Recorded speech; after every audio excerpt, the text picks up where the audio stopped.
오늘 말씀 제목은 중심을 보시는 하나님이라는 제목으로 전하고자 합니다. 네, 요즘은 거의 사라진 문화죠. 저희 학창 시절에는 운동장 조례를 그렇게 자주 했었습니다. 매주 월요일 아침마다 하는 건 기본이고, 교내에 무슨 행사가 있을 때마다 이를테면 입학식이 있고 졸업식, 방학식, 개학식, 운동회, 심지어는 소풍날 아침에도 운동장 조례를 하는 경우가 굉장히 많았습니다. 혹시 여러분들도 운동장 조례를 해본 적이 있는지 모르겠는데 여간 귀찮은 게 아닙니다. 하나부터 열까지 처음부터 끝까지 그냥 만사가 다 귀찮은 일입니다. 일단 아침 대바람부터 운동장에 모이는 것 자체가 귀찮은 일이죠. 겨울에는 추워서 싫고 여름에는 더워서 싫습니다. 흐린 날에는 흐려서 싫고 맑은 날에는 또 맑아서 싫습니다. 그냥 운동장 조례를 하는 모든 날이 다 싫었습니다. 그 중에서도 가장 싫었던 것은 조례가 시작되기 전에 전체 대열을 맞추는 일이었습니다. 따지고 보면 막상 조례 시간은 10분 정도밖에 안 되는데 대열 맞추는 시간은 거의 20분 가까이 걸렸던 것 같습니다. 배보다 배꼽이 더 큰 셈이었습니다. 대열을 맞출 때마다 전쟁통이 따로 없었습니다. 단상에서 학생 주임 선생님 혹은 체육 선생님이 고래고래 소리를 질러대고, 학생들은 운동장에서 자기들끼리 웅성거리고, 각 반 선생님들은 여기저기 돌아다니면서 줄 좀 맞추라고 역정을 내시고 난리도 아니죠. 주로 주임 선생님이나 체육 선생님들이 전체를 통솔했는데 미세 조정이 장난이 아니었습니다. 야 3학년 1반 좌로 두 발 가고 우로 반복하고, 아니다, 다시 좌로 한 발 가고, 4학년 전체 뒤로 세 걸음, 6학년 너희 선배라고 자꾸 민기적거리지 말고 앞으로 한 걸음씩 당겨. 전체 차렷 열중 쉬어. 앞으로 나란히. 자, 그 상태에서 자기 손가락이 앞사람 어깨에 달랑말랑 할 정도로 밀착. 다 같이 왼쪽으로 고개 돌려서 옆사람 보고 옆줄 맞추고. 이런 식으로 마치 학교 애들을 군대 다루듯이 다루었던 기억이 납니다. 제가 보기에는 다들 잘 맞춰 서서 있는 것 같은데 도대체 얼마나 더 반듯하게 맞추려고 그러는 건지 정말 그 시간이 너무 싫고 짜증이 났었습니다. 그러다가 하루는 우연찮게 교실에서 운동장 조례하는 그 모습을 내려다본 기억이 있습니다.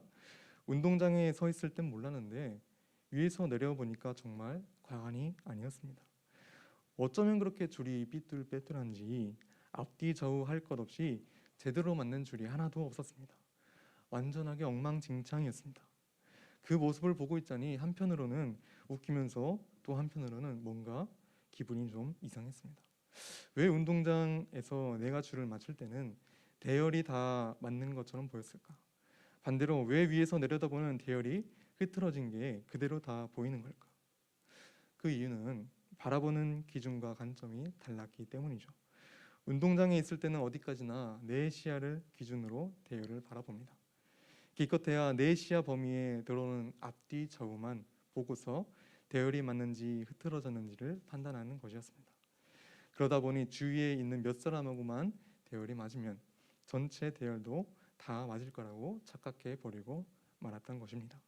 하지만 위에서 내려다보면 대열 속에 있을 때와는 다르게 일부분이 아니라 전체가 한눈에 들어오죠. 그래서 대열이 맞는 곳과 틀어진 곳을 정확하게 파악할 수 있는 것이었습니다. 저희의 인생도 마찬가지인 것 같습니다. 무엇을 기준으로 삼느냐에 따라서 제법 반듯한 것처럼 보이기도 하지만 반대로 삐뚤빼뚤 엉망진창이라는 것을 깨닫기도 합니다.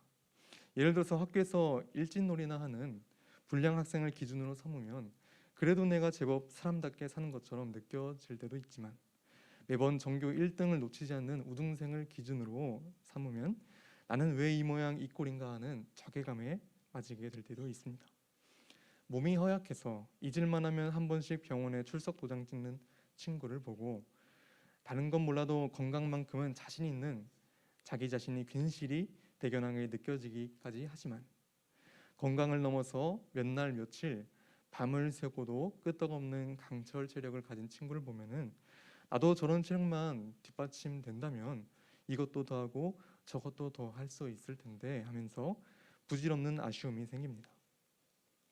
이런 의미에서 이스라엘의 첫 번째 왕 사울은 얼핏 보기에는 대열이 잘 맞는 것 같지만 위에서 내려다보면 크고 작은 부분에서 삐뚤빼뚤 엉망진창인 사람이었습니다.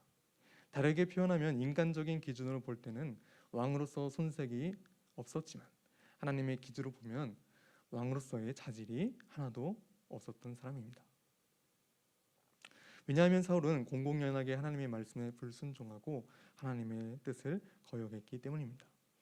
사무엘상 13장 13절에 사무엘이 사울에게 이르되 왕이 망령되이 행하였도다. 왕이 왕의 하나님 여호와께서 왕에게 내리신 명령을 지키지 아니하였도다. 15장 19절에 어찌하여 왕이 여호와의 목소리를 청종하지 아니하고 여호와께서 악하게 여기시는 일을 행하였나이까. 또 23절에 이는 거역하는 것은 점치는 죄와 같고 완고한 것은 사신 우상에게 절하는 죄와 같음이라. 왕이 여호와의 말씀을 버렸으므로. 이처럼 사울은 하나님께 불순종을 거듭했습니다. 결국 하나님께서는 순전히 인간적인 기준으로 볼 때만 괜찮았던 사울을 왕위에서 폐하시고 하나님의 기준에 부합하는 새로운 왕을 세우고자 하셨습니다. 15장 28절에 사무엘이 그에게 이르되 여호와께서 오늘 이스라엘 나라를 왕에게 섰대어 왕보다 나은 왕의 이웃에게 주셨나이다. 이렇게 해서 이스라엘 왕의 두 번째 왕이 된 사람이 바로 그 이름도 유명한 다윗입니다. 16장 1절에 여호와께서 사무엘에게 말씀하시기를 내가 너를 베들레헴의 이새에게 보낼 것이니 이는 내가 그의 아들 중에서 한 왕을 예비해 두었기 때문이다. 3절에 사무엘은 기름이 담긴 뿔을 가져와 다윗에게 기름을 붓죠. 그날 이후로 여호와의 영이 크게 다윗에게 임했다고 전합니다. 사울과 다윗을 통해서 우리는 사람의 기준은 무엇이고 하나님의 기준은 무엇인지 그 차이를 발견할 수 있습니다. 이 시간 본문을 통해서 그 차이를 한번 살펴보도록 하겠습니다. 사무엘상 16장은 사무엘이 하나님께 새로운 사명을 받으면서 시작됩니다. 사무엘은 사울을 생각하면 가슴이 아팠습니다.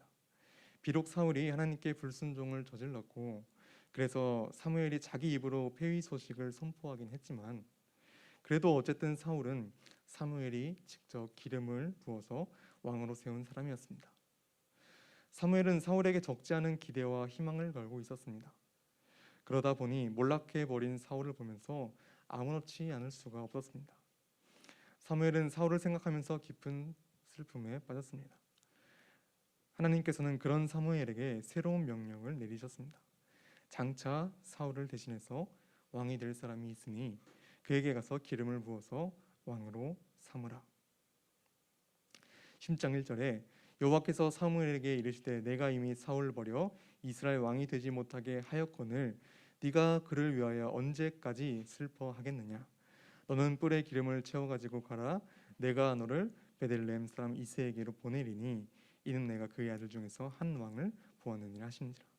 여기서 보았다라는 말은 기쁜 마음으로 바라보았다라는 뜻입니다. 어떤 특별한 선택을 할 때 사용되는 표현입니다. 이를테면 사랑에 빠진 남녀가 결혼을 약속하고 상대방을 자신의 남편으로 아내로 삼기로 결심했을 때 그 마음을 나타내는 표현이 본문에서 사용된 보았다라는 히브리적 표현입니다. 하나님께서는 마치 사랑에 빠진 남녀가 기쁜 마음으로 서로를 바라보듯이 그렇게 새로운 왕 다윗을 보고 계셨습니다. 그렇다면 하나님은 다윗의 어떤 점이 그렇게 마음에 쏙 들었을까요? 하나님은 무슨 기준으로 다윗을 새로운 왕으로 택하신 것일까요? 사무엘이 이새의 아들 중에서 다윗을 찾는 과정 속에서 그 힌트를 찾을 수 있습니다.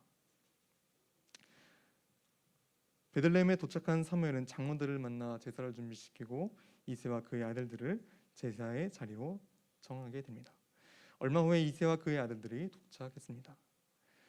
사무엘은 이새의 첫째 아들을 보는 순간 감탄을 금치 못하게 됩니다.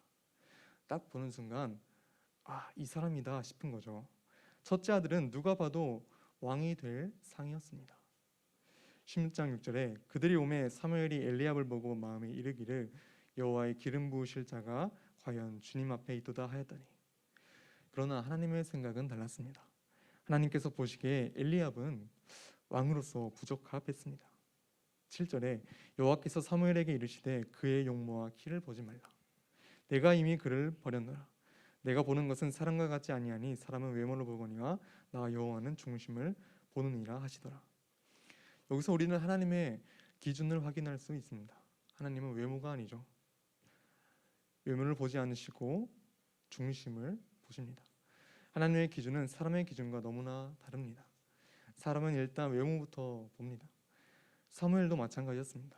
이스라엘 백성들이 사울의 훤칠한 키, 잘생긴 외모를 보고 왕께 만세를 외쳤던 것처럼 사무엘도 엘리야의 수려한 외모를 보고 이 사람이 하나님이 택한 왕이라고 생각했습니다. 하지만 중심을 보시는 하나님의 기준으로 봤을 때 엘리압은 왕으로서 자격 미달이었습니다.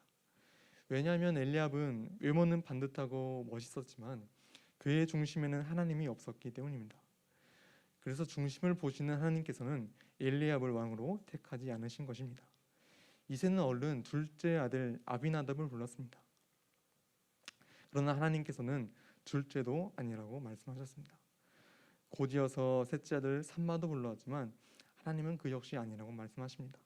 그 다음 넷째도 아니고 나머지 아들들도 다 아니었습니다. 지금 이 자리에 있는 아들들 중에는 하나님께서 택한 사람이 아무도 없었습니다. 하지만 하나님께서는 분명히 이새의 아들 중에 하나라고 했기 때문에 사무엘은 이새에게 다른 아들이 더 있을 것이라고 판단했습니다. 11절에 또 사무엘이 이새에게 이르되 네 아들들이 다 여기 있느냐? 이새가 이르되 아직 막내가 남았는데 그는 양을 지키나이다. 사무엘이 이새에게 이르되 사람을 보내어 그를 데려오라. 그가 여기 오기까지는 우리가 식사 자리에 앉지 아니하겠노라. 아니나 다를까요? 이새에게는 막내 아들이 하나 더 있었습니다. 그런데 그는 지금 양을 치고 있었습니다. 그 말을 듣고 사무엘은 얼른 가서 막내를 데려오라고 합니다. 막내가 오기 전까지는 제사를 끝내지 않겠다. 얼마든지 기다릴 수 있겠다고 덧붙입니다. 잠시 후에 막내 아들이 왔습니다. 막내 아들이 도착하는 순간 하나님께서 기다렸다는 듯이 말씀하십니다. 바로 그 아이다. 그 아이가 내가 택한 사람이다. 그에게 기름을 부어라. 12절에 이에 사람을 보내어 그를 데려오매 그의 빛이 붉고 눈이 빼어나고 얼굴이 아름답더라.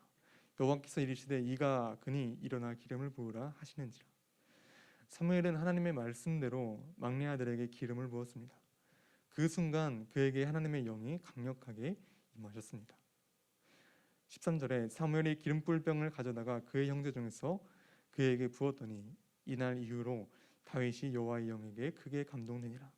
사무엘이 떠나서 라마로 가니라. 앞서 말했듯이 그 막내 아들이 바로 다윗입니다. 하나님께서 사람을 보시는 기준은 중심, 곧 마음입니다. 그럼 도대체 다윗의 중심이 어떻길래 하나님의 마음에 그렇게 쏙 들었을까요? 먼저 하나님께서 새로운 왕을 선택하시는 이유를 알아야 했습니다. 하나님께서는 하나님의 영광을 위해서 그리고 하나님의 뜻과 계획을 위해서 왕을 세우셨습니다. 하나님께서는 당신의 영광을 위해서 다윗을 왕으로 택했다고 말씀하셨습니다. 이 말을 뒤집으면 다윗의 마음이 하나님의 영광을 위하는 마음으로 가득 차 있었다는 뜻이 됩니다. 다윗의 이러한 마음가짐은 자기 자신을 위해서, 즉 백성들에게 인기를 끌고 사사로운 욕심을 채우기 위해서 자기 마음대로 행동했던 삶과는 반대되는 사실이었습니다. 하나님께서 다윗을 보실 때 가장 먼저 그 마음을 보셨습니다. 하나님을 위하는 마음, 하나님께 영광 돌리고자 하는 마음, 하나님의 영광을 위해서 살고자 애쓰는 그 마음이 하나님의 마음에 쏙 들었던 것입니다. 사실 다윗은 인간적인 눈으로 봤을 때 형들보다 나은 게 전혀 없었죠. 일단 나이도 어렸고 사울이나 엘리압처럼 키가 크고 잘생긴 것도 아니었습니다. 다윗은 그 누구에게도 주목받지 못하고 인정받지 못하던, 그래서 다른 형제들이 다 사무엘을 만나러 갔을 때 그 사실도 모른 채 혼자서 양이나 치고 있었던 평범한 소년에 불과했습니다. 그러나 다윗은 다른 사람들이 갖지 못한 것을 가지고 있었습니다. 외모를 기준으로 삼는 사람의 눈으로 봤을 때 다윗은 별 볼일 없었지만 내면을 보시는 하나님의 기준으로 봤을 때 다윗은 하나님의 마음에 합한 사람이었습니다. 우리는 늘 외모를 먼저 봅니다. 다른 사람을 볼 때도 그렇고 자기 자신을 볼 때도 그렇습니다. 마음을 꿰뚫어 볼 수 없는 인간의 한계 때문에 어쩔 수 없이 외모에 더 집착하게 됩니다. 그러나 하나님께서는 마음을 보십니다. 하나님은 중심을 살피십니다. 하나님께서는 화려한 외모가 아니라 그 중심이 어떠냐에 따라서 사람을 택하십니다. 우리의 마음은 무엇으로 가득 차 있습니까? 지금 여러분들의 마음에는 하나님의 자리가 있습니까? 겉모습은 말쑥하고 학업 성적도 나쁘지 않고 신체 건강하고 대인관계에도 별다른 문제가 없고 미래를 위한 자격증도 한두 개 취득해 놓았고 집안 사정도 썩 나쁘지 않고 이 모든 것을 다 갖추고 있지만 정작 가장 중요한 하나님 사랑, 하나님을 향한 마음은 쏙 빠져버리진 않았습니까? 하나님께서는 지금도 사람을 찾으십니다. 하나님의 영광을 위해서 일할 사람, 하나님을 위해서 헌신할 사람, 하나님을 위해서 인생을 맡기고 의지할 사람을 찾으십니다. 그런 사람을 통해서 하나님은 자신의 뜻을 이루어 가십니다. 사람의 기준대로 살아가면 사람들이 보기에는 제법 괜찮은 인생을 살게 될 것입니다. 하지만 하나님의 기준대로 살아가면 하나님께서 보시기에 마음에 드는 인생을 살게 됩니다. 둘 중에 어느 쪽이 더 올바른 기준일까요? 잊지 마시길 바랍니다. 운동장에서 보면은 대열이 맞는 것처럼 보입니다.